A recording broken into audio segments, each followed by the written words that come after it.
दोस्तों आज एक नए टॉपिक पर हम बात करेंगे। आज का हमारा टॉपिक है राष्ट्रीय आंदोलन में महिलाओं की भूमिका।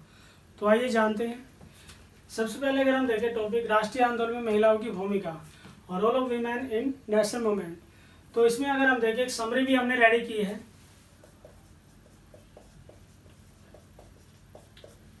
समरी में आखिर क्या कुछ हम डिस्कस करने वाले हैं, और यह बहुत ही एक इम्पोर्टेंट टॉपिक है। इस पर हमेशा क्वेश्चन रिपीट होता ही होता है। जैसे हम बात कर सकते हैं इंट्रोडक्शन। फर्स्ट हम इंट्रोडक्शन प्रस्तावना पर बात करेंगे, और जो नेक्स्ट इसमें हम देखेंगे वीमेन क्वेश्चन, ऐतिहासिक पृष्ठभूमि या ऐतिहासिक परिप्रेक्ष्य, हिस्टोरिकल बैकग्राउंड को भी हम देखेंगे। आखिर वीमेन का जो एक स्टेटस है वो किस तरह से हम देख सकते हैं, जैसे एंशिएंट ईरा या फिर हम कहें मिडल ईरा या फिर मॉडर्न ईरा, उन सभी में कोई बदलाव होता है या एक जैसा ही रहता है। चलिए, और उसके बाद हम देख सकते हैं इसमें ब्रिटिश भारत में नारी की स्थिति। अगर हम कहें कि ब्रिटिश भारत कॉलोनियल पीरियड की जब हम बात करते हैं तो उस टाइम पर विमेन का स्टेटस में कुछ इम्प्रूवमेंट होता है या नहीं होता है, तो ये भी हम जानेंगे। Status of women in British in India, reformist movement and politics. चलिए, उसके बाद अगर हम देखें नेक्स्ट, जैसे हम बात करेंगे भारतीय राष्ट्रवादी आंदोलन और महिलाएं। और जब हम भारतीय राष्ट्रवादी आंदोलन की बात करते हैं तो उसमें हम 1857 पर भी डिस्कस करेंगे। आखिर 1857 रिवोल्ट, उसमें क्या कुछ वीमेन का कोई पार्टिसिपेशन होता है या नहीं होता है। और उसके बाद हम देखें असहयोग आंदोलन। जब हम बात करते हैं आखिर नॉन कोऑपरेशन मूवमेंट, असहयोग आंदोलन में महिलाओं की कुछ भूमिका है या नहीं। और इसमें हम देखेंगे फिर नेक्स्ट सिविल डिसऑबीडियंस मूवमेंट की हम बात करेंगे, सविनय अवज्ञा आंदोलन और वीमेन, तो उसमें भी हम देखेंगे आखिर उसमें कुछ कंट्रीब्यूशन है या नहीं है। और फिर भारत छोड़ो आंदोलन, quit India movement and women, और लास्ट में हम कंक्लूजन पर बात करेंगे। तो अगर हम देखिए स्टार्टिंग से ही इंट्रोडक्शन हमारे लिए बहुत ज़रूरी है। आखिर इंट्रोडक्शन में हम क्या कुछ ऐड कर सकते हैं, तो आइए सबसे पहले हम बात करते हैं इंट्रोडक्शन पर। इंट्रोडक्शन में जब हम बात करते हैं तो हम स्टार्टिंग करते हैं इंडिया का जो एक क्लास सिस्टम है, या हम कहें जो सोसाइटी का जो स्ट्रक्चर है, तो उसमें हम देख सकते हैं अलग अलग तरीके से हम कहें बहुवर्गीय, इट मीन्स जो हमें देख सकते हैं मल्टी क्लास सिस्टम। अगर हम कहें मल्टी क्लास सिस्टम अलग अलग तरीके से हम देख सकते हैं। जितने भी हम कहें नेशनल मूवमेंट में, ऐसा नहीं हम कह सकते किसी सेपरेट किसी पार्टिकुलर एक वर्ग की ही भूमिका रही है राष्ट्रीय आंदोलनों में, नहीं। हम देख सकते हैं उसमें अलग अलग कैटेगरी को लेकर हम देख सकते हैं। जैसे हम कह सकते हैं एलिट क्लास की हम बात कर सकते हैं, और उसमें लेबर क्लास की हम बात कर सकते हैं, पीजेंट मूवमेंट की हम बात कर सकते हैं, वीमेन की हम बात कर सकते हैं, ट्राइबल को लेकर हम बात कर सकते हैं। सभी की अलग अलग अपना एक इम्पोर्टेंट रोल प्ले किया है सभी ने। किसी पार्टिकुलर एक कैटेगरी ने, किसी एक पार्टिकुलर क्लास ने उसमें रोल को प्ले नहीं किया है। तो हम देख सकते हैं राष्ट्रीय आंदोलन एक बहुवर्गीय आंदोलन के रूप में हम देखते हैं। लेकिन अगर हम देखें जितने भी हमारे पॉपुलर हिस्टोरियन हैं उन सभी ने क्या किया है, भले ही हम मानते हैं कि मल्टी क्लास सिस्टम के बेस पर हम उसको देख पाते हैं कि बहुत सारे जो वर्ग हैं उन सभी ने बहुत ही एक इम्पोर्टेंट रोल को प्ले किया, लेकिन हमें भी देखते हैं पुरुष केंद्रित। अगर हम कहते हैं सेंटर में कौन है, एक मेल ही है। किसी फीमेल को हम देख पाते हैं, जितने भी हिस्टोरियन इतिहासकार हैं, किसी ने भी महिलाओं को आगे लाने का प्रयास नहीं किया है, या जो इतिहासकार है उन्होंने महिलाओं के बारे में इतना कुछ डिटेल में बात नहीं की है। लेकिन हमें देख सकते हैं अलग तरीके से, जैसे हम क्लास सिस्टम की हम बात कर सकते हैं, ग्रुप्स को लेकर हम बात कर सकते हैं, कम्युनिटीज़ की हम बात कर सकते हैं। हम कहें कि बहुत सारे कम्युनिटीज़ हैं जिन्होंने पार्टिसिपेट किया, बहुत सारे क्लास सिस्टम की हम बात कर सकते हैं, और उसमें हम ग्रुप्स को लेकर भी बात कर सकते हैं, कम्युनिटीज़ की हम बात कर सकते हैं, सभी ने भाग लिया। लेकिन हमें देख सकते हैं इंडियन वीमेन, भारतीय महिलाएं की अगर हम बात करते हैं, अगर उनका हम कहें राष्ट्रीय आंदोलन में कोई कंट्रीब्यूशन है या कोई पार्टिसिपेशन है, कोई सहभागिता है, तो हम कहते हैं हाँ उन्होंने पार्टिसिपेशन भी किया है, उनकी सहभागिता भी है, और एक बहुत ही मेजर इंपॉर्टेंट रोल को प्ले किया है। चलिए ठीक है, हम मान लेते हैं। लेकिन हम ये भी कह सकते हैं ये भारत का एक दुर्भाग्य ही है क्या, एक रियल जो पिक्चर है वो कभी हमारे सामने आ ही नहीं पाई। क्यों नहीं आ पाई? अब वो बहुत ही एक इंटरेस्टेड है, हम देख पाते हैं आखिर क्यों नहीं आ पाई। जैसे हमने स्टार्टिंग में बात की, जितने भी हमारे मोमेंट हैं हम मानते हैं मल्टी क्लास सिस्टम, या हम कहें मल्टी, अलग तरीके से हम देख सकते हैं, चाहे मल्टी कम्युनिटी सिस्टम के बेस पर हम देखें या मल्टी क्लास सिस्टम के बेस पर हम देखें, उन सभी में कौन है, मेन सेंटर में एक मेल ही है, कोई फीमेल नहीं है। इसलिए हम कह सकते हैं कि जो एक रियलिटी है वो क्या है, जो इतिहासकार है लिखने वाले कौन है, मेल ही है, पुरुष ही है, जिसको हम पेट्रियार्की सोसाइटी भी कहते हैं। पेट्रियार्की सोसाइटी ने कभी वीमेन को, चाहे वो हिस्टोरिकल पर्सपेक्टिव से हम बात करते हैं या फिर नेशनल मूवमेंट, उसमें कभी लीड करने नहीं दिया। उसके पीछे भी वजह यही है क्योंकि उन्हें खतरा है कि हमारा जो एक एग्जिस्टेंस है, जो हमारा एक हम कह सकते हैं जो एक इम्पोर्टेंस है, ठीक है ना, वो खतरे में पड़ सकता है। तो हम देख सकते हैं जितने भी राष्ट्रीय आंदोलनों पर बहुत सारे हम आर्टिकल को लेकर बात कर सकते हैं, बुक्स को लेकर हम बात कर सकते हैं, बहुत सारे आर्टिकल लिखे जाते हैं, लेख लिखे जाते हैं, बुक्स लिखी जाती हैं, और उसमें जो एक हम कहते हैं बहुत ही एक महत्वपूर्ण भूमिका, ठीक है ना, उसको एक्सेप्ट नहीं किया जाता, उसको रिजेक्ट कर दिया जाता है, या हम कहते हैं बहुत ही शॉर्ट में उसको शो किया जाता है।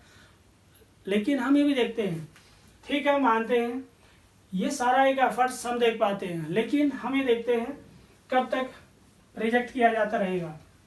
हमें भी देखते हैं एक टाइम ऐसा भी आता है, जैसे हम कह सकते हैं पोस्ट कॉलोनियल पीरियड, उत्तर औपनिवेशिक शासन, इट मीन्स आज़ादी के बाद। आज़ादी के बाद हम देखते हैं बहुत सारे आर्टिकल भी लिखे जाते हैं जिसमें वीमेन का जो एक इम्पोर्टेंट जो रोल है नेशनल मूवमेंट में, उसको लेकर हम देखते हैं बहुत सारे आर्टिकल लिखे जाते हैं। बहुत सारी मैगजीन की हम बात कर सकते हैं, मैगजीन के साथ साथ में बुक्स को लेकर हम बात कर सकते हैं, बहुत सारे रिसर्च भी किए जाते हैं। फिर उसके बाद हम देख सकते हैं धीरे धीरे वीमेन का जो एक इम्पोर्टेंट रोल है नेशनल मूवमेंट में, उसको लेकर पहचान की जाती है कि आखिर वीमेन को जो भी हिस्टोरियन है, इतिहासकार है, उन्होंने पीछे कैसे धकेला, उसके पीछे रीजन क्या है, जो कभी उन्होंने उस वीमेन को आगे आने ही नहीं दिया। तो वो सारे एक रीजन हम देख पाते हैं, वो इंट्रोडक्शन में हम मेंशन कर सकते हैं। चलिए उसके बाद नेक्स्ट पॉइंट पर आते हैं, women question and historical background. Next में हमने जैसे मेंशन भी किया है ऐतिहासिक पृष्ठभूमि। ऐतिहासिक पृष्ठभूमि को हमारे लिए बहुत ही ज़रूरी है कि इसको हम जानें। तो सबसे पहले हम देख सकते हैं जैसे पेट्रियार्की सोसाइटी, पितृसत्ता व्यवस्था, जिसको हम कहते हैं मेल डोमिनेंट सोसाइटी। पितृसत्ता व्यवस्था में क्या होता है, हम सभी जानते हैं मेल डोमिनेंट सोसाइटी में जितने भी हम कह सकते हैं ऑल डिसीजंस, यानी कि सभी जो निर्णय लिए जाते हैं कौन लेता है, उसमें पुरुष ही लेता है, मेल ही लेता है, और वो सभी को एक्सेप्टेबल भी होते हैं, सभी को स्वीकार करने योग्य भी हैं, सभी स्वीकार भी करते हैं। फॉर एग्जांपल हम फैमिली का भी एग्जांपल ले सकते हैं। ऑलमोस्ट अगर हम कहें जितने भी फैमिली हैं, सभी परिवारों में जितने भी डिसीजन ले जाते हैं और उसको फाइनली हम कहें फाइनल किया जाता है तो मेल पुरुषों के द्वारा लिए जाते हैं। चलिए फैमिली के बाद हम आ जाते हैं, फिर उसके बाद हम किसी सोसाइटी की बात कर सकते हैं। सोसाइटी में भी हम देख सकते हैं जो भी डिसीजन ले जाते हैं, सोसाइटी जो भी डिसीजन ले पाती है उसमें जो डिसीजन लेने वाले कौन है, पुरुष ही होते हैं। उसके बाद गवर्नमेंट सिस्टम में आ जाइए, जो हम सरकार की एक व्यवस्था को देखते हैं, चाहे लेजिस्लेटिव, एग्जीक्यूटिव, जुडिशरी, उन सभी में हमने कभी क्या किसी वीमेन को स्पेशली फोकस किया है कि आज जुडिशरी का फैसला आया है तो उसमें महिलाओं की बेंच ने फैसला लिया है, या हम कहें आज इस तरह की गवर्नमेंट, महिलाओं की सरकारों ने इस तरह का फैसला लिया है, या हम कहते हैं कि इस तरह का एक बहुत सारे ऐसे राज्य हैं जहाँ पर महिलाएं IAS VCS बन चुकी हैं और वो सारे सिस्टम को बहुत अच्छे से मैनेज कर रही है। नहीं, हमें देख पाते हैं जो भी इंडियन कॉन्स्टिट्यूशन के बेस पर जो उनको एक रिप्रेजेंटेशन की हम बात करते हैं, जो प्रतिनिधित्व उनको दिया गया, उसको लेकर भी बहुत सारे एफर्ट्स किए जा रहे हैं, लेकिन जिस डायरेक्शन में हमें जाना चाहिए था उस डायरेक्शन में हम नहीं पहुँच पाए हैं। लेकिन हम ये भी देखते हैं वीमेन की स्टेटस ऑफ वीमेन की अगर हम बात करते हैं, वीमेन स्टेटस की जब हम बात करते हैं, महिलाओं की स्थिति, आखिर पैट्रियार्की जो सोसाइटी है उसमें क्या कुछ बदलाव होते हैं या नहीं। पैट्रियार्की सोसाइटी में हम देख सकते हैं कि लंबे समय से जो एक ट्रेडिशनल फॉलो किया जा रहा है वो सेम वही प्रोसेस फॉलो किया जा रहा है, चाहे हम देखते हैं एंशिएंट इरा में देखें या फिर मिडवल इरा में देखते हैं या फिर मॉडर्न इरा में। लेकिन हमें देखते हैं, ठीक है, हम सभी मान चुके हैं कि वीमेन का जो स्टेटस है वो कभी भी हम नहीं कह सकते कि बहुत अच्छा रहा है।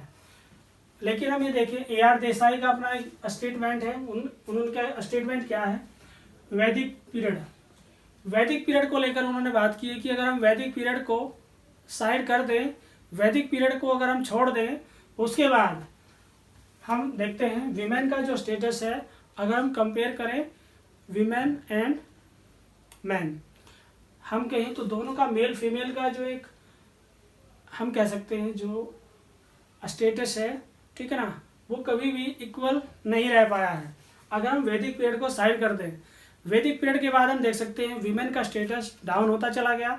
विमेन के स्टेटस डाउन होने के पीछे, ठीक है ना, उसके पीछे बहुत सारे रीजन है जो हमें स्टडी करना है। लेकिन हमें देखते हैं एक कॉन्सेप्ट स्टार्ट हो जाता है, विमेन का जब स्टेटस डाउन होना शुरू हो जाता है तो एक कॉन्सेप्ट काम करता है जिसको हम कहते हैं डिपेंडेंसी। डिपेंडेंसी का जो एक कॉन्सेप्ट है वो इतना पावरफुल हो जाता है कि वीमेन कभी आगे आ ही नहीं पाती, उसको पीछे हम कह सकते हैं बिल्कुल एक लास्ट कॉर्नर पर उसको धकेल दिया जाता है। ज़बरदस्ती बहुत सारे इस तरह के रिस्ट्रिक्शंस लगा दिए जाते हैं, सोसाइटी के रिस्ट्रिक्शंस हैं, फैमिली के रिस्ट्रिक्शंस हैं, बहुत सारी इस तरह की बाधाएं बना दी जाती हैं। लेकिन हम देखते हैं डिपेंडेंसी बनी हुई है और महिलाएं एक सीमित दायरे तक सिमट कर रह जाती हैं। लेकिन हमें देखते हैं वीमेन को राइट्स नहीं है, जो राइट्स उसके पास है वो भी कम कर दिए गए हैं। उसके पास लिबर्टी की हम बात करते हैं, फ्रीडम, वो भी नहीं है। तो इसमें हम देखें मेल के पास लिबर्टी, राइट्स, ठीक है ना, बहुत सारे उसके पास फुल फ्रीडम अपना एंजॉय कर रहा है, लेकिन महिलाओं के जो पास अधिकार हैं, ठीक है ना, उनको कम किया जा रहा है। और हमें भी देखते हैं जो लिबर्टी की हम बात करते हैं, जो फ्रीडम उनको मिलनी चाहिए, उसमें भी काफ़ी कमी की जा चुकी है। अब धीरे धीरे हम देख सकते हैं फिर उसको बहुत सारे ड्यूटीज़ को लेकर बात की जाती है कि वीमेन को बहुत सारी कुछ ड्यूटीज़ को फॉलो करना चाहिए। कुछ कर्तव्य की हम बात कर सकते हैं, महिलाओं पर ज़बरदस्ती कुछ कर्तव्य थोप दिए जाते हैं कि महिलाओं को घर की चार दीवारी में रहना चाहिए। लेकिन हमने जैसे हम देखें हिस्टोरिकल बैकग्राउंड की हम बात करें, ऐतिहासिक पृष्ठभूमि, अगर हम देखें इसको थोड़ा सा हमने इजी करने के लिए उसको 3 पार्ट में हमने डिवाइड किया है। फर्स्ट में हम कह सकते हैं वैदिक पीरियड, वैदिक पीरियड में हम कह सकते हैं, और उसके बाद मिडवल ईरा की हम बात करें, या फिर नेक्स्ट थर्ड हम कहते हैं आधुनिक काल, मॉडर्न ईरा। चलिए फर्स्ट में हम बात कहते हैं वैदिक पीरियड की। अगर हम बात करते हैं वैदिक काल, अगर हम देखें वैदिक काल को हम ऋग्वैदिक काल भी बोलते हैं, या हम कहें वेदाज पीरियड भी हम कहते हैं इसको, ठीक है ना।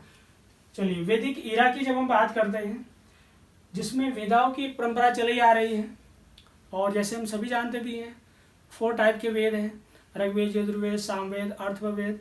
चलिए इन सभी के बारे में अगर हम देखें, फर्स्ट में जब हम आते हैं, ठीक है ना, पूर्व वैदिक काल। जब हम पूर्व वैदिक काल की बात करते हैं तो उसका एक टाइम पीरियड हम देख पाते हैं, वो क्या है 1500 टू 1000 BC, बिफोर सेंचुरी की हम बात कर सकते हैं। उसके बाद अगर हम देखें उत्तर वैदिक काल, उसका जो टाइम पीरियड है 1000 टू 600 BC। तो इस तरह से हम उसको देख सकते हैं। चलिए लेकिन अब हमारे लिए ज़रूरी है कि आखिर वैदिक पीरियड में वीमेन का जो स्टेटस है, वो अभी तक हमने देखा कि वीमेन का स्टेटस वो अच्छा माना जा रहा है, लेकिन वो कितना अच्छा है और कब तक बना रहता है, वीमेन का स्टेटस बैलेंस में रहता है या नहीं रहता है। देखिए अगर हम देखते हैं वीमेन के स्टेटस को लेकर अगर हम बात करते हैं वैदिक पीरियड में, तो माना जाता है कि वीमेन का जो स्टेटस है वो अच्छा रहता है, और महिलाएं जो भी सभाएं होती हैं या जो भी कमेटीज़ की हम बात कर सकते हैं वो पार्टिसिपेट करती हैं। लेकिन अगर हम देखें, अगर हम पूर्व वैदिक पीरियड को अगर हम देखते हैं उसमें तो ठीक है, लेकिन उसके बाद अगर हम उत्तर वैदिक काल में आते हैं तो वीमेन के स्टेटस में गिरावट शुरू हो जाती है, यानी कि जो वीमेन का स्टेटस है उसमें कमी आने शुरू हो जाती है। और हमें भी देखते हैं उसके पीछे रीज़न क्या है, उसके पीछे जो सबसे बड़ा रीज़न है वो क्या है, हिंदू रिलीजन, हिंदू धर्म उसके लिए रिस्पॉन्सिबल है। और हमें भी देखते हैं वीमेन का जो एक स्टेटस की हम बात कर रहे हैं उसके लिए हिंदू रिलीजन, हिंदू धर्म रिस्पॉन्सिबल है। और मनुस्मृति, हम कहते हैं राजा मनु के द्वारा मनुस्मृति, एक हम कह सकते हैं इंडिया का कॉन्स्टिट्यूशन भी हम इसको कहते हैं कि भारतीय संविधान इसको बना दिया जाता है, घोषित कर दिया जाता है। लेकिन हमें देखते हैं हम आखिर मनुस्मृति क्या कहती है। मनुस्मृति के अकॉर्डिंग अगर हम देखते हैं, महिलाओं को सामाजिक, आर्थिक और राजनीतिक अधिकारों से वंचित कर दिया जाना चाहिए। विमेन के पास किसी भी तरह का राइट्स नहीं होना चाहिए। हम कह सकते हैं उसका स्टेटस, चाहे इकोनॉमिक राइट्स की हम बात करें या पॉलिटिकल राइट्स, उसको नहीं दिए जाने चाहिए। रीजन क्या है, क्यों नहीं दिए जाने चाहिए, उसके पीछे भी हम देखते हैं। मनुस्मृति ये कहती है कि विमेन के पास किसी तरह का लॉजिकल पावर नहीं होता है, डिसीजन लेने की कोई कैपेसिटी नहीं होती है, और प्रॉपर्टी के राइट्स भी उसको नहीं दिए जाने चाहिए। चलिए ठीक है, लेकिन हमें देखते हैं फिर उसके बाद कुछ रिस्ट्रिक्शंस की हम बात कर सकते हैं। महिलाओं को 4 दीवारी में ही कैद करके रखा जाना चाहिए। और मनुस्मृति ये भी कहती है, चाइल्डहुड वाली अवस्था में हम देख सकते हैं, बचपन की जो एक अवस्था होती है उसको अपने फादर के अंडर में रहना चाहिए। और आफ्टर मैरिज अगर हम देखें वीमेन को, यानी कि इस तरीके हम बात करें तो उसमें अगर हम कहें एडल्ट वाली जो एक अवस्था है आफ्टर मैरिज, उसको अपने हस्बैंड के अंडर में रहना चाहिए। और नेक्स्ट की जब हम बात करते हैं, ओल्ड एज की हम बात करते हैं, वृद्ध अवस्था में जब हम देखते हैं तो वीमेन को अपने सन यानी कि अपने पुत्र के अंडर में रहना चाहिए। लेकिन एक कॉन्सेप्ट हमने स्टार्टिंग में बात की थी, वो कॉन्सेप्ट क्या है, डिपेंडेंसी। इट मीन्स निर्भरता। अगर हम देखें अधीनता की हम बात कर सकते हैं या निर्भरता, डिपेंडेंसी। इट मीन्स हमेशा अधीनता की अवस्था में उसको रहना चाहिए और वह हमेशा डिपेंड बनी रहेगी, और बहुत सारे जो उसके पास राइट्स होने चाहिए वो उसको कभी नहीं दिए जाने चाहिए, ये कहती है मनुस्मृति। लेकिन हमें देखते हैं ऐसे सिस्टम में जब आते हैं हम, तो इस सिस्टम में महिलाओं के पास जो अधिकार है वो कैप्चर कर ले जाते हैं, छीन ले जाते हैं, और लंबे समय तक उसको कोई अधिकार नहीं दिए जाते। उसके बाद हम मिडवल इरा में आते हैं, तो मिडवल इरा में हम देखते हैं हिंदू सोसाइटी के पीछे हम देखते हैं बहुत सारे जो रीजन हैं हमारे, हम कह सकते हैं हिंदू रिलीजन उसके लिए रिस्पॉन्सिबल है। तो हम ये नहीं कह सकते हिंदू रिलीजन में ही बुराइयां हैं, हमें भी कह सकते हैं मुस्लिम सोसाइटी में हम देख सकते हैं, उसमें भी बहुत सारे इस तरह के बात की जाती है कि विमेन को, ठीक है ना, बहुत सारे सोशल रिस्ट्रिक्शन की हम बात कर सकते हैं, सामाजिक प्रतिबंध लगाए जाते हैं। रीजन क्या है, उसमें भी धर्म ही है, धर्म को आधार बनाया जाता है कि बहुत सारे प्रतिबंध लगा देने चाहिए, पर्दा प्रथा में उसको रहना चाहिए। लेकिन हमें देखते हैं हिंदू और या फिर मुस्लिम सोसाइटी में हम देखें बहुत सारे इस तरह के रिस्ट्रिक्शंस स्पेशली विमेन के लिए लगा दे जाते हैं। लेकिन हमें देखते हैं मिडवल इरा का जो एक टाइम पीरियड की अगर हम बात करते हैं 6 to 16 सेंचुरी की हम बात कर सकते हैं, इट मीन्स 6 to 16 सेंचुरी, और इसमें हम देख सकते हैं 1526 तक का एक टाइम पीरियड इसमें हम देख पाते हैं। लेकिन उसके बाद मॉडर्न इरा में जब हम आते हैं तो मॉडर्न इरा में हम देख सकते हैं 1526 to till today. It means हम कहें कि 1526 से लेकर आज तक की जो एक अवस्था है तो उसमें हम मॉडर्न इरा को काउंट कर सकते हैं। लेकिन हमें देखें 19वीं सेंचुरी में जब हम आते हैं तो बहुत सारे रिफॉर्म्स की हम बात कर सकते हैं। 19वीं सेंचुरी में हम देखते हैं बहुत सारे सामाजिक धार्मिक सुधार आंदोलन होते हैं, और हमें देखिए स्टार्टिंग भी किसने की है, स्टार्टिंग भी हिंदू सोसाइटी, हिंदू समाज करता है, बहुत सारे एफर्ट्स किए जाते हैं। जैसे हम देखेंगे जो नेक्स्ट हमारा पॉइंट है उसमें हम देखेंगे कि आखिर ब्रिटिश भारत, अगर हम देखते हैं जब हम मॉडर्न इरा में आते हैं तो ब्रिटिश शासन की भी हम कह सकते हैं कॉलोनी पीरियड की स्टार्टिंग हो जाती है, वैसे हम मानते हैं। जैसे अगर हम देखते हैं यूरोपियन कॉन्टिनेंट के बहुत सारे कंट्री हैं, हम इसमें कह सकते हैं यूरोपीय महाद्वीप,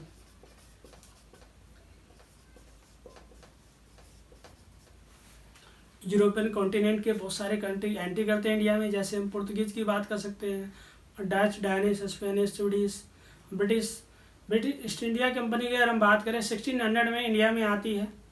और उसके बाद हम देखते हैं ट्रेड मोनोपोली को बेस बनाया जाता है, लेकिन बाद में बहुत सारा एक इन्वायरमेंट हम कह सकते हैं उनके लिए सूटेबल होता है, और बाद में बहुत सारे पूरे सिस्टम को कैप्चर कर लिया जाता है, जिसको हम कहते हैं गेम और पावर पॉलिटिक्स। और इसमें हम देखते हैं प्लासी वार के बाद बहुत सारे सिस्टम में बदलाव होते हैं, और बदलाव होने के साथ साथ में हम देखते हैं सिस्टम में तो बदलाव होते ही हैं, लेकिन हमें देखते हैं कि ब्रिटिश गवर्नमेंट के द्वारा कुछ पॉजिटिव एफर्ट्स भी किए जाते हैं, जिसमें विमेन को स्पेशली फोकस किया जाता है, जिसको हम कहते हैं कि 19वीं शताब्दी में बहुत सारे सामाजिक धार्मिक सुधार आंदोलन हुए हैं, लेकिन उन सभी आंदोलनों की अगर हम बात करते हैं जिसमें हम कहते हैं कि बहुत सारे एफर्ट्स किए जाते हैं, बहुत सारी सोसाइटी को बना दिया जाता है, जिसमें ब्रह्म समाज, आर्य प्रार्थना समाज, थियोसॉफिकल सोसाइटी, या फिर रामकृष्ण मिशन की हम बात करते हैं, और फिर हम मुस्लिम सोसाइटी में भी देखते हैं कि बहुत सारे एफर्ट्स भी किए जाते हैं। 19वीं सेंचुरी में ही सभी मूवमेंट्स की एक स्टार्टिंग हम देख पाते हैं। तो आइए उसको भी समझते हैं डिटेल में। नेक्स्ट पॉइंट हमारा क्या है? नेक्स्ट पॉइंट में हम बात करेंगे ब्रिटिश भारत में नारी की स्थिति, सुधारवादी आंदोलन और राजनीति। तो आइए इस पॉइंट को समझते हैं। अगर हम देखते हैं ब्रिटिश भारत, हम कहें कि ब्रिटिश गवर्नमेंट के आने के बाद वीमेन का स्टेटस में कुछ रिफॉर्म्स की हम बात कर सकते हैं, कुछ इम्प्रूवमेंट होते हैं या नहीं होते हैं। तो आइए उसके बारे में हम जानते हैं। तो सबसे पहले हम देखें ब्रिटिश भारत, ब्रिटिश इंडिया की जब हम बात करते हैं तो उसमें हम कह सकते हैं एक नई राजनीतिक व्यवस्था, एट मीन्स हम कह सकते हैं पॉलिटिकल जो एक सिस्टम है, ठीक है ना, हम कह सकते हैं नई पॉलिटिकल सिस्टम को इस्टेब्लिश किया जाता है। और राजनीतिक व्यवस्था के साथ साथ में हमें भी देखते हैं इकोनॉमिक एनवायरनमेंट, आर्थिक पर्यावरण, आर्थिक पर्यावरण की भी हम कह सकते हैं कि नई एक आर्थिक व्यवस्था, उसमें बहुत सारे बदलाव होते हैं। बदलाव होने के साथ साथ में हमें भी देखते हैं एजुकेशन सिस्टम, शिक्षा व्यवस्था में भी बहुत सारे बदलाव होते हैं। और हमें भी कह सकते हैं वेस्टर्न पॉलिटिकल थिंकर, या हम कहें जो वेस्टर्न लाइफ स्टाइल है, ठीक है ना, बहुत सारी अलग तरीके की उसमें भी हम देखते हैं बहुत सारे बदलाव होते हैं। और अगर हम देखें बहुत सारे, जैसे चार्टर एक्ट को लेकर हम बात कर सकते हैं। 1813 का जो चार्टर एक्ट है वो हम सभी जानते होंगे, स्पेशली किस पर फोकस रहा? 1813 चार्टर एक्ट, उसमें स्पेशली अगर हम देखें एजुकेशन, और किस तरह की एजुकेशन सिस्टम, हम कह सकते हैं वेस्टर्न एजुकेशन, इंग्लिश लैंग्वेज को लेकर हम कह सकते हैं अंग्रेजी भाषा को माध्यम बनाया जाता है, और एजुकेशन को लेकर एफर्ट्स किए जाते हैं, और उसके कुछ बहुत सारे पॉजिटिव एफर्ट्स भी निकल पाते हैं। और हमें भी देख पाते हैं कि इस तरह का एफर्ट्स तो होता ही होता है, ठीक है। लेकिन हमें देखते हैं नई कॉन्शियसनेस की हम बात कर सकते हैं, हम कह सकते हैं नई चेतना, नई कॉन्शियसनेस की जब हम बात करते हैं, चेतना सभी तरीके से हो सकती है। चेतना का संचार होना, हम कह सकते हैं जनता अब अवेयर हो रही है अपने एजुकेशन के लिए भी, या हम कह सकते हैं अपने राइट्स को लेकर भी। और स्पेशली हम विमेन को स्पेशली बात कर रहे हैं, महिलाएं अब धीरे धीरे उनमें चेतना जाग रही है, पनप रही है, अब धीरे धीरे हमें भी देखते हैं। और इस कंडीशन में हम ये कह सकते हैं बहुत सारे सोशल रिफॉर्मर की हम बात कर सकते हैं जो विमेन क्वेश्चन को रेज करते हैं, महिला के जो भी पर्सन है उसको उठाते हैं, महिलाओं की क्या समस्याएं हैं, क्या सॉल्यूशन किया जा सकता है, उन सभी के प्रयास हम देख पाते हैं। और हमें भी देखते हैं नारी मुक्ति के लिए सामाजिक, हम कह सकते हैं सामाजिक सुधारवादी आंदोलन होते हैं। सामाजिक भी क्या हम कहते हैं social and reformist movements start होते हैं, और इस तरह की स्टार्टिंग हो जाती है, हम मानते हैं, लेकिन अभी स्लो मोशन में है, हम कहते हैं बहुत धीमी एक प्रोसेस है।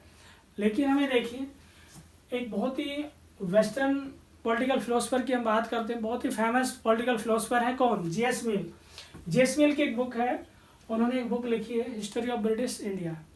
इट मीन्स अगर हम कहें इतिहास को लेकर उन्होंने इंडिया का जो एक इतिहास है, और स्पेशली ब्रिटिश इंडिया जो हम कहते हैं उसको दिखाया उन्होंने कि आखिर भारत की एक व्यवस्था कैसी है, और स्पेशली विमेन को लेकर उन्होंने बात की है। उन्होंने कहा है कि बहुत ही पॉपुलर कोटेशन है उनकी, जो उन्होंने स्पेशली बताई है कि ब्रिटिश भारत में क्या कुछ विमेन का स्टेटस है। तो अगर हम देखें उन्होंने स्पेशली बात की है किसी भी देश, एनीबॉडी, किसी भी कंट्री को लेकर हम देख सकते हैं। जेएस मिल की अगर हम बात करते हैं, वैसे विमेन के राइट्स को सपोर्ट करने वाले एक पॉलिटिकल फिलोसफर की हम के रूप में हम उनको देखते हैं, जानते हैं।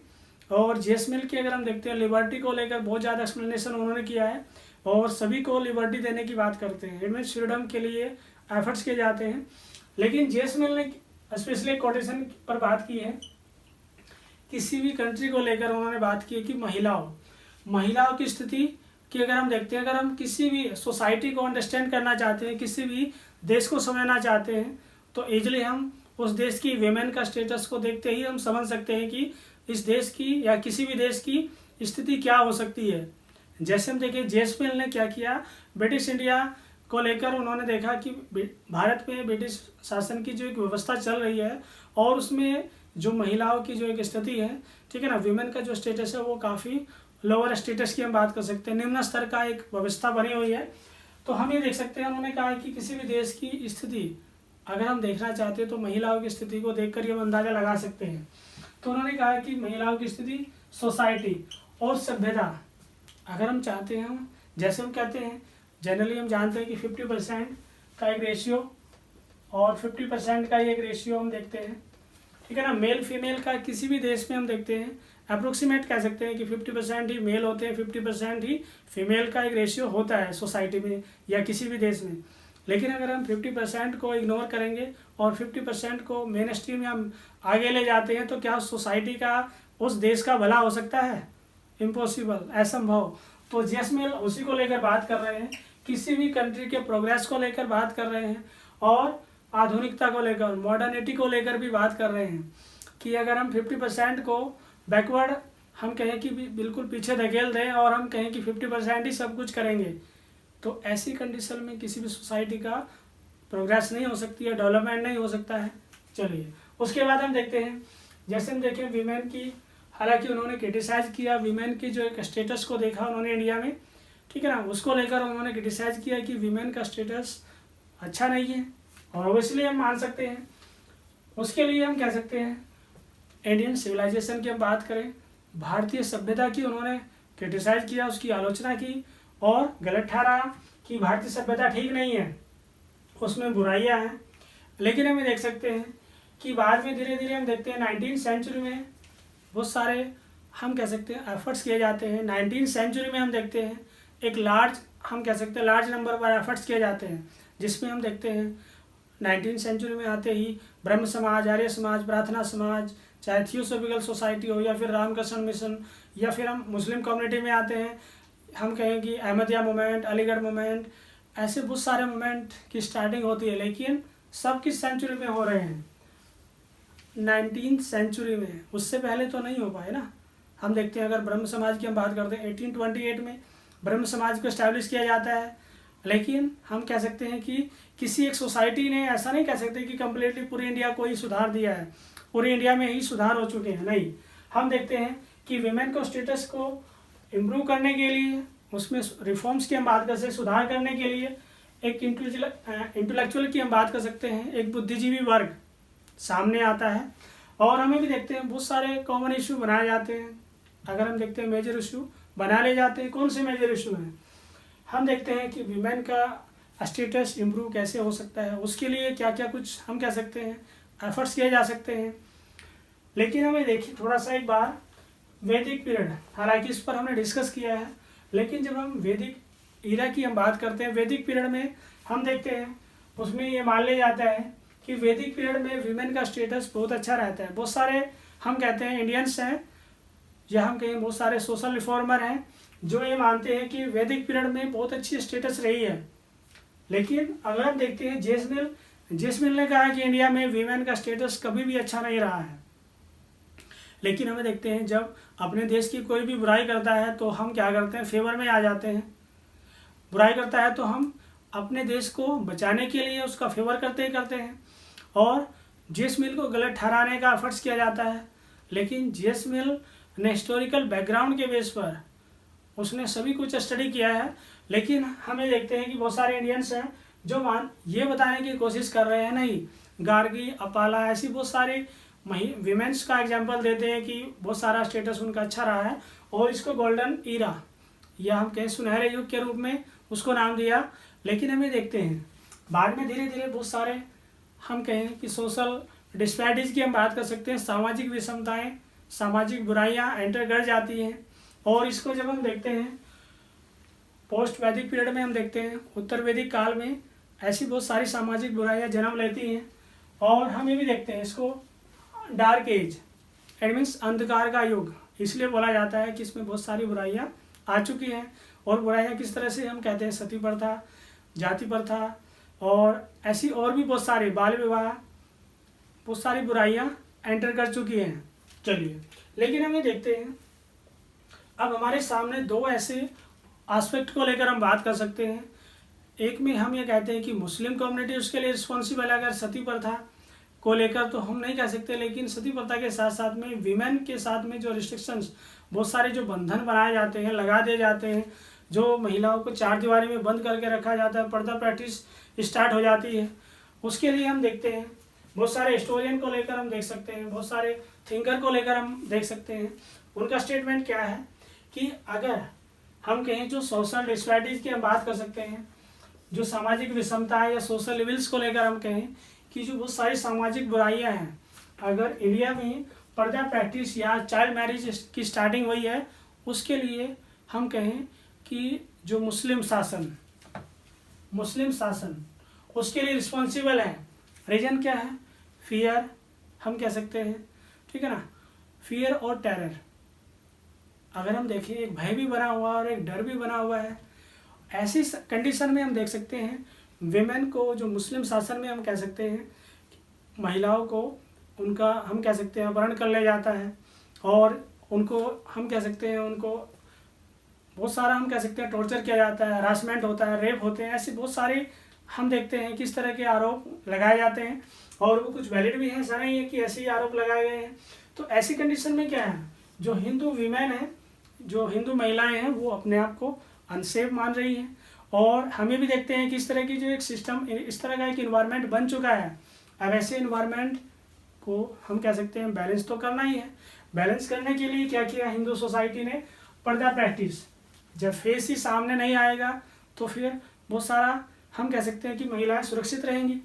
फिर उसके बाद चाइल्ड मैरिज की हम बात करें, चाइल्ड मैरिज में होता है बहुत सारे इस तरह के ऐसे बहुत सारे इंसिडेंट हो सकते हैं जो नहीं होने चाहिए, लेकिन उसको कंट्रोल कैसे किया जा सकता है, क्योंकि प्रॉपर एक लॉ एंड ऑर्डर तो नहीं है। लेकिन हमें देखते हैं उस टाइम पर हम कहें कि मुस्लिम शासन, जैसे हम मिडिवल एरा में आते हैं तो मुस्लिम शासन क्या है, पूरी तरह से पावरफुल बन चुका है। बहुत सारे हम कह सकते हैं विदेशी लुटेरे इंडिया में आते हैं और पूरे ही सिस्टम में डिसबैलेंस करते हैं, और पूरी जो एक व्यवस्था है उसको डिसबैलेंस करने का एक एफर्ट्स किया जाता है। चलिए ठीक है, इस तरह का एक फर्स्ट एस्पेक्ट को लेकर जो पहला एक पहलू है जिसमें हम मानते हैं कि मुस्लिम शासन उसके लिए रिस्पॉन्सिबल है हम। चलिए, लेकिन उसके बाद जो दूसरा एक रीजन है उसमें हम देखते हैं बहुत सारे सोशल रिफॉर्मिस्ट की एक कैटेगरी है, समाज सुधारकों की एक कैटेगरी है, एक वर्ग है, एक समूह है। वो क्या है? जैसे हम देखते हैं राजा राम मोहन राय, दयानंद सरस्वती, और इसमें डॉक्टर अम्बेडकर, ऐसे और भी बहुत सारे नाम हैं जिसमें हम जोड़ सकते हैं। लेकिन हमें देखें इन सभी का मानना क्या है। जैसे हमने बात की कि राजा राम मोहन राय, दयानंद सरस्वती, डॉक्टर अम्बेडकर, या हम ज्योतिबा फूले की बात कर सकते हैं। इन सभी का मानना क्या है? इन सभी का मानना है कि अगर विमेन का स्टेटस डाउन हुआ है, जो विमेन का स्टेटस इम्प्रूव नहीं हो पा रहा है, और विमेन के साथ में जो एक्सप्लॉयटेशन होता है, हरासमेंट होता है किसी भी तरह से, उसके लिए हिंदू रिलीजन, हिंदू धर्म ही रिस्पॉन्सिबल है। चलिए हम मान लेते हैं हिंदू धर्म रिस्पॉन्सिबल है, लेकिन क्यों? अगर हम माने कि हाँ हिंदू धर्म उसके लिए रिस्पॉन्सिबल है, लेकिन कोई लॉजिक भी तो होना चाहिए। लॉजिक की हम बात करते हैं तो उसमें कुछ लॉजिक भी है। जैसे मनुस्मृति की हम बात करें, मनुस्मृति पर हमने थोड़ा पहले भी डिस्कस किया है। जब हमने हिस्टोरिकल बैकग्राउंड में डिस्कस किया तो उसमें हमने देखा कि मनुस्मृति पर बात की जाती है। मनुस्मृति बहुत सारे रिस्ट्रिक्शंस लगाती है कि महिलाओं को अधिकार नहीं मिलने चाहिए, महिलाओं में किसी तरह के डिसीजन लेने की कोई कैपेसिटी नहीं होती है, महिलाएं हमेशा ही अपने माइंड का सही से यूज नहीं कर पाती है, डिसीजन नहीं ले सकती है, और मेन स्ट्रीम में कभी नहीं आ सकती।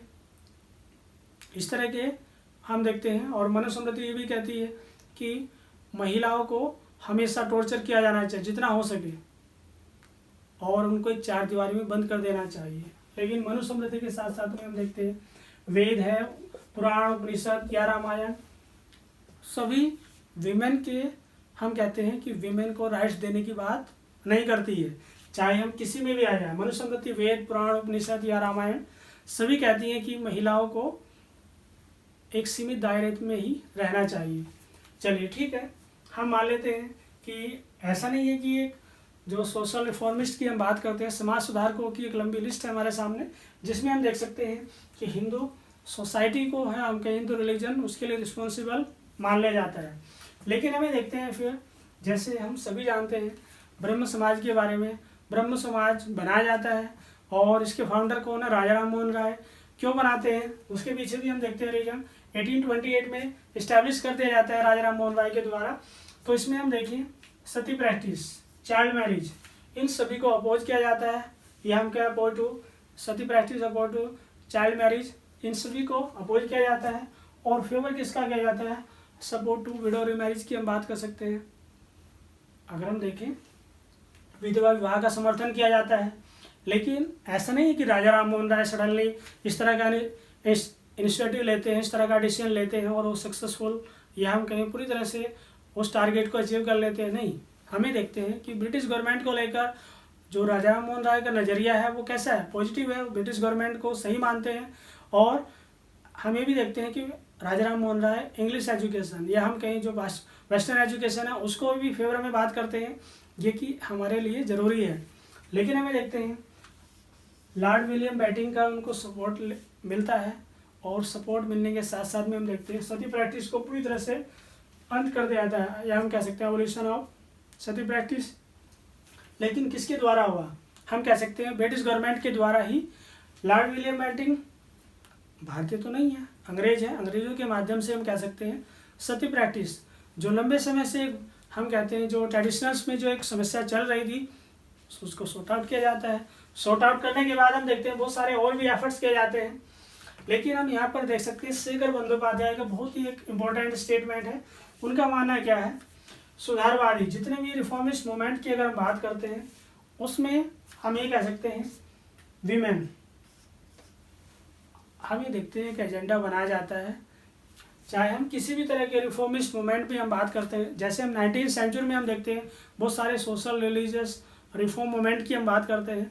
और उसमें चाहे हम ब्रह्म समाज की बात करते हैं, आर्य समाज या फिर प्रार्थना समाज या हम कहें फिर थियोसॉफिकल सोसाइटी या फिर रामकृष्ण मिशन, इन सभी का एक कॉमन एजेंडा है, वो है विमेन एजुकेशन, जिसमें हम बात कर रहे हैं। शेखर बंदोपाध्याय ने उन सभी को एनालाइज किया है। एनालाइज करने के साथ साथ में हम देखते हैं एनालाइज करने के बाद उन्होंने कहा कि एक इम्पोर्टेंट क्या है, इम्पोर्टेंट पार्ट क्या बनाया गया है मूवमेंट्स का, वो क्या है? Women education. विमेन एजुकेशन एक बहुत ही बड़ा एजेंडा बना लिया जाता है। और जब तक विमेन एजुकेट नहीं हो पाएगी, शिक्षित नहीं हो पाएगी, एजुकेट होने के बाद ही हम कह सकते हैं विमेन अपने अधिकारों के लिए लड़ाई लड़ सकती हैं। और अगर शिक्षित ही नहीं होगी, अगर शिक्षा ही नहीं होगी विमेन के पास, तो लड़ाइयाँ किस रूप में लड़ेगी?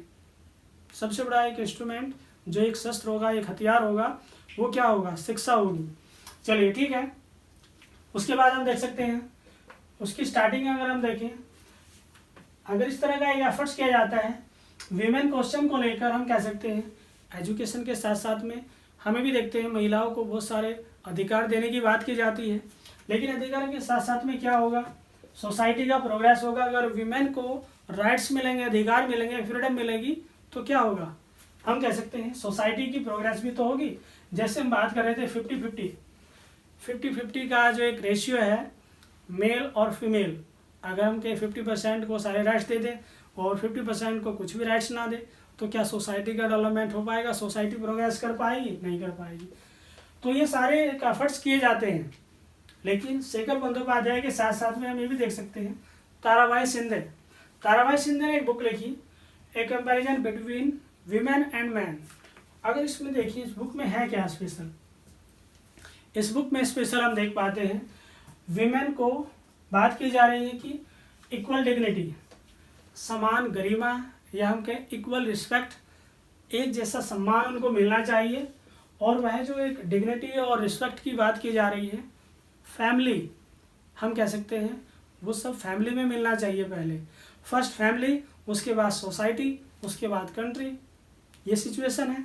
अगर हम कहें फैमिली में ही जब उसको डिग्निटी जो इसकी पहचान है, जो एक रिस्पेक्ट है, अगर वो नहीं मिल पाएगी, जब फैमिली नहीं दे पाएगी, तो बाकी तो एक्स्ट्रा है, अन्य है, अदर है, वो दे पाएंगे नहीं दे पाएंगे, ये डिपेंड करता है देश पर किस तरह का सिस्टम है कंट्री में। लेकिन जब फैमिली वीमेन को एक्सेप्ट नहीं कर रही, क्या सोसाइटी एक्सेप्ट कर पाएगी? क्या देश उसको एक्सेप्ट कर पाएगा? नहीं। ऐसी बहुत सारी हम देख सकते हैं, ऐसे बहुत सारे आर्टिकल भी लिखे जाते हैं, वीमेन भी आगे आती हैं। लेकिन ऐसा नहीं है कि हम कहें कि पुरुषों ने ही सारे एफर्ट्स किए हैं, महिलाएं भी धीरे धीरे अपना एक एफर्ट्स कर रही हैं। और उसमें हम देख सकते हैं उसके बाद जो नेक्स्ट पॉइंट है बहुत ही इंपॉर्टेंट, हम इसमें देखिए नेक्स्ट जो पॉइंट है वह है भारतीय राष्ट्रवादी आंदोलन और महिलाएं। इसमें अगर हम देखें इस तरह के एफर्ट्स तो चले रहे हैं, लेकिन अगर हम देखें थोड़ा सा एक बार 1857 पर भी अगर हम देखते हैं 1857 रिवोल्ट की जब हम बात करते हैं, रेबेलियन की हम बात करते हैं, 1857 की क्रांति में कुछ ऐसे नाम जुड़े हुए हैं जिसमें हम देखते हैं महिलाएं फर्स्ट टाइम इस तरह का स्टैंड हम कहें इस तरह का इनिशिएटिव लेती हैं। जैसे रानी लक्ष्मीबाई अंग्रेजों के विरुद्ध लड़ते लड़ते, ठीक है ना, और उसी में हम देखें रानी लक्ष्मीबाई की सहयोगी हम बात करें झलकारी बाई, कुछ ऐसे नाम भी हो सकते हैं जो शायद आपने फर्स्ट टाइम सुने होंगे। जैसे रानी लक्ष्मीबाई तो हमने सुना है, झलकारी बाई रानी लक्ष्मीबाई की असिस्टेंट सहायिका हम कहते हैं, ठीक है ना, उनकी भी जैसे रानी लक्ष्मीबाई की डेथ होती है तो उस तरह से उन्होंने भी अपने कह सकते हैं कि रानी लक्ष्मीबाई के साथ साथ में झलकारी बाई की भी उसी तरह से डेथ होती है। लेकिन हम ये देख सकते हैं ब्रिटिश गवर्नमेंट के अगेंस्ट में जो एक एफर्ट्स किया जा रहा है उसमें हम कह सकते हैं रजिया बेगम की हम बात कर सकते हैं, अहिल्या भाई होलकर की हम बात कर सकते हैं, ऐसे और भी बहुत सारे नाम हैं जो वीमेन फर्स्ट टाइम हम देखते हैं 1857 के माध्यम से अपने जो भी हम कहते हैं जो एक एफर्ट्स उनको करना चाहिए, ठीक है ना, उन्होंने उसको एक एफर्ट्स किया। चलिए उसके बाद अगर हम देखते हैं 1857 के बाद आईएनसी को इस्टेब्लिश कर दिया जाता है। आईएनसी बनने के बाद हम देखें जब आईएनसी को फर्स्ट टाइम इस्टेब्लिश किया जाता है तो 72 मेंबर से आईएनसी फॉर्म की हम बात करते हैं, INC formation, it means INC भारतीय राष्ट्रीय कांग्रेस की स्थापना होती है। लेकिन 72 मेंबर में अगर हम देखें वीमेन का कोई कंट्रीब्यूशन ही नहीं है लेकिन वीमेन का कंट्रीब्यूशन नहीं है, लेकिन बाद में हम देखते हैं धीरे धीरे आईएनसी में वीमेन का जो कंट्रीब्यूशन है वो या हम कहें पार्टिसिपेशन वो धीरे धीरे एक हम कह सकते हैं पॉइंट में हो सकता है, ठीक है ना, वो नंबर स्टार्ट होता है। लेकिन हमें देखें अगर हम देखते हैं 1889 में हम कह सकते हैं पंडिता रमाबाई और उसमें और भी 9 वीमेन हैं जो हम कह सकते हैं कि आईएनसी में पार्टिसिपेट करते हैं। और आईएनसी में पार्टिसिपेट करने के साथ साथ में एक एजेंडा बनाया जाता है नारी मुक्ति, इट मीन्स विमेन को फ्री किया जाए और विमेन को फ्री यानी कि विमेन को लिबर्टी मिलनी चाहिए। और इस तरह से हम देखते हैं राष्ट्रीय हम कहें कि इस तरह का एक राष्ट्रीय स्तर पर एक अगर हम देखते हैं जैसे आईएनसी का एक एफर्ट्स क्या है, आईएनसी उस टाइम पर हम कह सकते हैं जैसे भारत में अगर हम देखें आज़ादी के बाद जैसे भारत की पार्लियामेंट राष्ट्रीय स्तर पर हम देखते हैं एक बड़ा एक मंच आईएनसी है और आईएनसी के जितने भी हम देखते हैं जितने भी मुद्दे हैं वो सब आईएनसी के माध्यम से सॉल्व किए जाते हैं। आईएनसी में अपनी प्रॉब्लम्स ले जाते हैं और फिर सॉल्व करते हैं। तो इस तरह का एक एफर्ट्स किया जाता है जिसमें हम देखते हैं आईएनसी के माध्यम से भी पंडिता रमाबाई के द्वारा एक एफर्ट्स किया जाता है।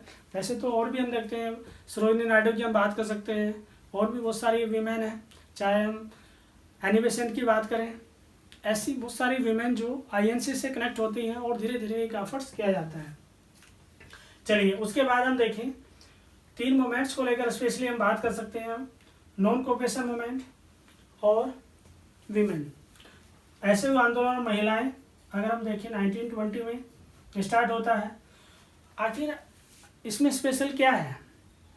अगर हम देखें 1915 में हम सभी जानते हैं गांधी साउथ अफ्रीका से हम कहते हैं कि लगभग अप्रोक्सीमेट 21 ईयर के बाद 21 साल के बाद गांधी साउथ अफ्रीका से भारत आते हैं। और उसके बाद हम देखें इंडियन पॉलिटिक्स में एंट्री करते हैं एज ए हीरो। जैसे किसी मूवी में हीरो होता है ना, एंट्री करता है तो सभी का ध्यान उस तरफ होता है कि भाई हीरो आ चुका। तो गांधी भी इस तरह से ही इंडियन पॉलिटिक्स में एंट्री करते हैं। हालांकि उनकी पॉपुलैरिटी तो साउथ अफ्रीका में भी बहुत फेमस है और धीरे धीरे जब वो इंडिया में आते हैं तो हम कहते हैं कि जनता जो भारतीय जनता है वो पूरी तरह से उनको फॉलो करने की मोड में है, फॉलो कर भी रही है। लेकिन हम देखते हैं 1918 में हम कह सकते हैं गांधी, वैसे तो स्टार्टिंग में हम देखते हैं चंपारण बिहार या फिर अहमदाबाद गुजरात, बहुत सारे ऐसे स्थानों पर गांधी पहुंचते हैं। लेकिन हमें देखते हैं ग्रास रूट लेवल पर बहुत सारे ऐसे एफर्ट्स किए जाते हैं गांधी के द्वारा। लेकिन जो स्पेशल जो प्रोग्राम की अगर हम बात करें 1918 में आकर के डिफरेंट टाइप के प्रोग्राम्स गांधी ऑर्गेनाइज करते हैं और उसमें वीमेंस को कनेक्ट करते हैं, वीमेंस को जोड़ा जाता है। और हमें भी कह सकते हैं गांधी जब इंडिया में देखते हैं कि वीमेन का जो एक कॉन्ट्रीब्यूशन होना चाहिए, जो एक रिप्रेजेंटेशन होना चाहिए, जो प्रतिनिधित्व होना चाहिए, वो तो नहीं है। लेकिन हम ये देखें फिर गांधी पहले से ही जानते थे अगर हम किसी भी मूवमेंट को सक्सेसफुल बनाना चाहते हैं तो वीमेन का पार्टिसिपेशन तो डेफिनेटली होना ही चाहिए, 100% होना चाहिए। उसको गांधी पहले से ही जानते थे कि अगर हम किसी मूवमेंट में वीमेन को अगर हम साथ में लेके चलते हैं या पार्टिसिपेशन होता है किसी मूवमेंट में, या कोई मास मूवमेंट हो किसी भी तरह का, ठीक है ना, चाहे मूवमेंट है या फिर मास मूवमेंट, चाहे छोटे आंदोलन है या फिर बड़े आंदोलन, अगर उसमें महिलाएं पार्टिसिपेट करती है तो वह मूवमेंट 100% सक्सेसफुल होगा, ऐसा गांधी का मानना था। और हमें भी देख सकते हैं फिर गांधी ने बात की कि वीमेन जो भी डोमेस्टिक वर्क होते हैं, जो घरेलू कार्य होते हैं, वो तो कर ही सकती हैं, लेकिन घर के काम करने के साथ साथ में, डोमेस्टिक वर्क के साथ साथ में वह और क्या काम कर सकती हैं, वह पॉलिटिकल एक्टिविटी भी कर सकती हैं, राजनीतिक काम भी कर सकती है। पॉलिटिकल एक्टिविटी होंगी तो उन्हें सिस्टम को समझने में हेल्प मिलेगी। और हमें भी देख सकते हैं अभी तक जो मूवमेंट्स का जो एक नेचर है वो कैसा है, मूवमेंट क्या ही हम कह सकते हैं, वो मास मूवमेंट का एक नेचर नहीं है। लेकिन जब महिलाएं, वीमेंस भी, या हम कहें वीमेन भी जब कनेक्ट हो जाती है, महिलाएं भी जब कनेक्ट हो जाती हैं मूवमेंट से, तो मूवमेंट किस में कन्वर्ट हो जाता है, मास मूवमेंट में कन्वर्ट हो जाता है। चलिए एक जन आंदोलन बन चुका है। चलिए लेकिन हम ये देखें, हालांकि गांधी का अपना स्टार्टिंग से स्टेटमेंट है, लेकिन अभी तक जितना रिस्पॉन्स गांधी ने वीमेन को दिया है, लेकिन अभी तक किसी भी, ना ही तो कोई सोशल रिफॉर्मर की हम बात कर सकते हैं, ना ही कोई और पॉलिटिकल एक्टिविस्ट की हम बात करें, किसी ने भी वीमेन को उतना रिस्पेक्ट नहीं दिया है जितना कि गांधी ने दिया है। चलिए लेकिन हम ये देखें एक ऑनर की हम बात करते हैं नई, और एक नई ऊर्जा, सम्मान की एक नया सम्मान उनको दिया है गांधी ने, एक नई ऊर्जा मिली है और सेल्फ कॉन्फिडेंस इम्प्रूव हुआ है। लेकिन इस इम्प्रूवमेंट की अगर हम बात करते हैं, जो एक इस तरह का एक एफर्ट्स किया जा रहा है, महिलाओं में एक कॉन्फिडेंस बन रहा है कि हम भी बहुत सारे पॉलिटिकल एक्टिविटी कर सकती हैं, और करने के साथ साथ में हमें भी देखते हैं कि वीमेन का जो एक नंबर है वो धीरे धीरे बढ़ना शुरू हो जाता है।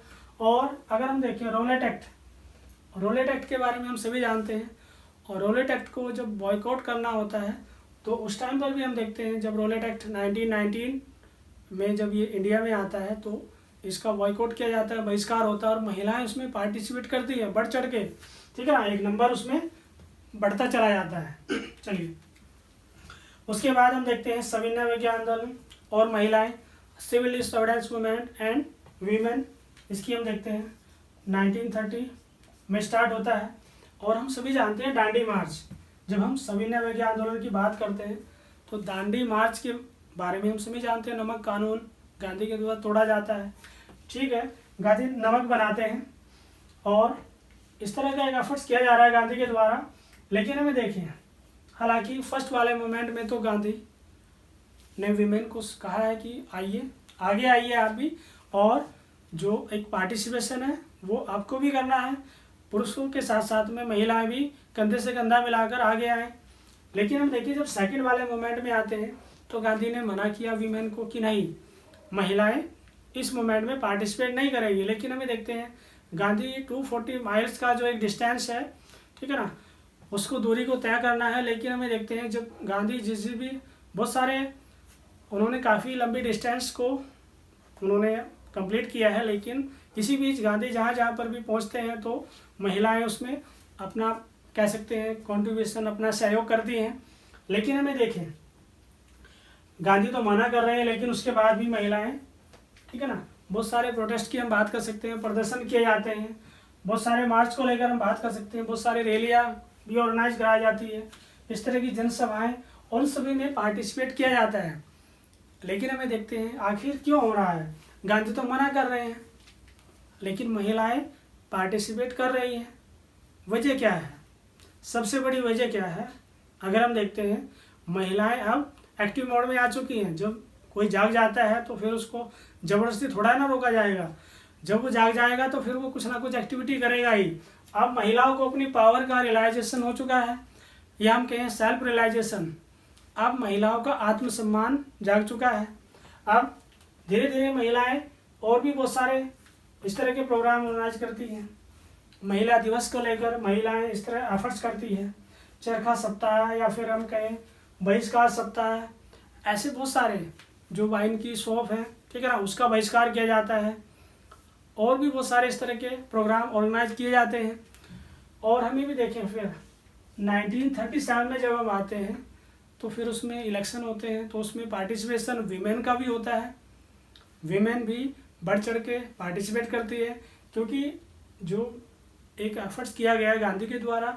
और वीमेन को अब रियलाइजेशन, अगर हम देखते हैं, जब हम अपनी शक्तियों को पहचानने लगते हैं तो फिर हम बहुत कुछ करने की एफर्ट्स करते भी हैं। तो एक ऐसा एफर्ट्स 1937 के इलेक्शन में भी होता है। चलिए ठीक है, इस तरह के एफर्ट्स किए जा रहे हैं, अच्छी बात है।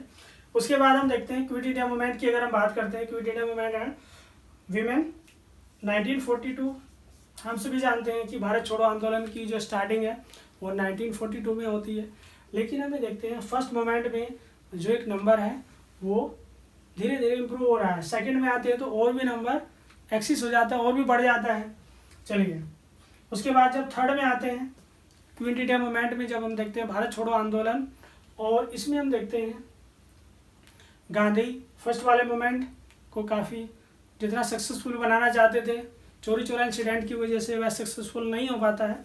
लेकिन सेकंड में आते हैं, सेकंड में ठीक है, गांधी नमक कानून, या हम कहीं नमक बनाते हैं, और गांधी जो ब्रिटिश गवर्नमेंट का जो एक कानून बना हुआ था उसको ब्रेक करते हैं, तोड़ते हैं। लेकिन हमें देखते हैं कि धीरे धीरे जो एक वीमेन पार्टिसिपेशन है वो धीरे धीरे बढ़ ही रहा है, वो कम नहीं हो रहा है। लेकिन हमें देखिए फिर बाद में क्विट इंडिया मूवमेंट में हम देखते हैं बड़े स्तर पर हम देखते हैं महिलाएं वीमेन पार्टिसिपेशन होता है, महिलाएं पार्टिसिपेट करती हैं, प्रतिभाग करती हैं। लेकिन हमें देखते हैं फर्स्ट टाइम ऐसा होता है, ब्रिटिश गवर्नमेंट मेल और फीमेल, हम कहें पुरुषों और महिलाओं को एक साथ अरेस्ट करती है, बंदी बनाती है। रीजन क्या है? आखिर अभी तक तो अरेस्ट नहीं किया है वीमेन को। हम ये भी देखते हैं कि जो एक नंबर है, जो पार्टिसिपेशन नंबर है वो काफ़ी बड़ा हो चुका है। अब ब्रिटिश गवर्नमेंट की अपनी मजबूरी है, ठीक है ना, वो चाहती है अगर हम मूवमेंट को कमज़ोर करना चाहते हैं तो उसके लिए हमें वीमेन को भी अरेस्ट करना होगा, और जेल में डाल दिया, ठीक है ना। तो इस तरह से हम देख सकते हैं वीमेन अरेस्ट होती हैं, ठीक है ना। लेकिन हमें देखते हैं आखिर वजह क्या है? करेज, उत्साह, देश प्रेम, ठीक है ना, बलिदान और साहस, ठीक है ना। हम कह सकते हैं वीमेन अब एक्टिव मोड में है, और वो चाहती है कि हम हमारे जो उत्साह है, ठीक है ना, जो आज़ादी के लिए, जो स्वराज के लिए जो एक उत्साह है वो कम नहीं होगा, चाहे कुछ भी हो जाए। देश प्रेम है, देश के लिए हमें पूरी तरह से डेडिकेशन, जो एक समर्पण है वो हमेशा बना रहेगा, ठीक है ना। इस तरह का एक एफर्ट्स हम देखते हैं। लेकिन हमें देखते हैं कि गांधी के फर्स्ट मोमेंट में हम ये देख पाते हैं कि विमेन को एक्टिव मोड में लाया जाता है, महिलाएं सक्रिय हो जाती हैं, और उनको जो एक रिस्पेक्ट जो उनको मिलना चाहिए, जो एक डिग्निटी, जो एक सम्मान उनको मिलना चाहिए, वो गांधी के द्वारा हम कहते हैं कि गांधी के साथ साथ में और भी बहुत सारे सोशल रिफॉर्मिस्ट हैं। हम कहते हैं, ऐसा नहीं कह सकते कि गांधी अकेले मात्र एक ऐसे व्यक्ति हैं जिनके द्वारा महिलाओं को सम्मान मिला है, नहीं। हम ये भी देखते हैं कि उससे पहले भी बहुत सारे ऐसे एफर्ट्स हुए हैं, चाहे हम 19वीं सेंचुरी में आर्य समाज की हम बात करते हैं, या फिर ब्रह्म समाज की सबसे स्टार्टिंग में हम देखें, ब्रह्म समाज, प्रार्थना समाज, आर्य समाज, ऐसे और भी बहुत सारे एफर्ट्स किए जाते हैं जो कंटिन्यू इस तरह के एफर्ट्स चलते ही हैं। लेकिन हमें देखते हैं, अगर हम देखते हैं कम्प्लीटली लास्ट में अब कंक्लूजन की बारी आती है, आखिर कंक्लूजन में हम क्या कुछ लिख सकते हैं। अगर हम देखें स्टार्टिंग से हम देखते हैं, हम कह सकते हैं कि गांधी के मूवमेंट्स, या फिर हम कहें चाहे सामाजिक धार्मिक सुधार आंदोलनों की हम बात करें, उन सभी में विमेन का जो एक स्टेटस है उसको इम्प्रूव करने के लिए, सुधार करने के लिए बहुत सारे प्रयास किए जाते हैं। प्रयास करने के साथ साथ में हम देखते हैं फिर गांधी के मूवमेंट की स्टार्टिंग होती है, और गांधी के मूवमेंट से स्टार्टिंग से पहले भी हम ये देखते हैं कि महिलाएं जो भी उनकी एक रिस्पॉन्सिबिलिटी है, जो उन्हें लगा, जिस तरह से भी उन्होंने डिसीजन लिए, हमें भी देखते हैं, चाहे वो 80-57 हो या फिर INC में पार्टिसिपेशन है या फिर हम कहें गांधी के मूवमेंट्स, उन सभी में महिलाएं बढ़ चढ़ कर अपना, हम कह सकते हैं, पुरुषों के साथ कंधे से कंधा मिलाकर अपना एक सकारात्मक प्रयास बढ़ चढ़ करके उन्होंने पार्टिसिपेट किया। और एक हम ये भी देखते हैं कि राष्ट्रीय आंदोलन के साथ साथ में अगर हम माने कि महिलाओं ने या हम कहें वीमेंस ने जो एक पार्टिसिपेशन किया है, हम ये भी नहीं कह सकते कि पुरुषों ने ही, मेल या हम कहें सभी व्यक्तियों ने ही भारत को आज़ादी दिलाई है, नहीं, हम ये भी देख पाते हैं पुरुषों के साथ साथ में हम ये कहें कि महिलाओं ने भी बढ़ चढ़ के पार्टिसिपेट किया है। और राष्ट्रीय आंदोलन के साथ साथ में या हम कहें मास मूवमेंट, जितने भी मास मूवमेंट हुए हैं, उन सभी में जो एक आज़ादी जिसको हम कहते हैं फ्रीडम, अगर मिल पाई है तो उसमें महिलाओं का भी योगदान है और पुरुषों का भी योगदान है। लेकिन हमारे जो पॉपुलर हिस्टोरियन हैं, भले ही उन्होंने इग्नोर किया है, लेकिन हम ऐसा नहीं कह सकते। जब धीरे धीरे बहुत सारे एक एफर्ट्स होते हैं, जब ग्रास रूट लेवल पर इस तरह की एक स्टडी की जाती है तो हम देख पाते हैं, और जब हम निष्पक्ष होकर के जब एक ऐसा एफर्ट्स करते हैं तो हम देख पाते हैं कि महिलाओं का भी हमेशा योगदान रहा है और इन भविष्य में भी महिलाएं हमेशा देश को, हम कह सकते हैं, देश के विकास में अपना एक योगदान देती रहेंगी। तो दोस्तों, ये था आज का हमारा टॉपिक, राष्ट्रीय आंदोलन में महिलाओं की भूमिका क्या रही, वो सभी कुछ हमने डिस्कस किया है। लेकिन अगर इसके बाद भी आपकी कोई भी क्वेरी है तो आप कमेंट बॉक्स में मेंशन कीजिए। और अब आपको करना क्या है, अब आपको अगर लगे आप लाइक करें, शेयर करें, और जो भी आपके फ्रेंड्स हैं उन सभी तक भी यह वीडियो पहुंचाने का प्रयास करें। Okay, thank you.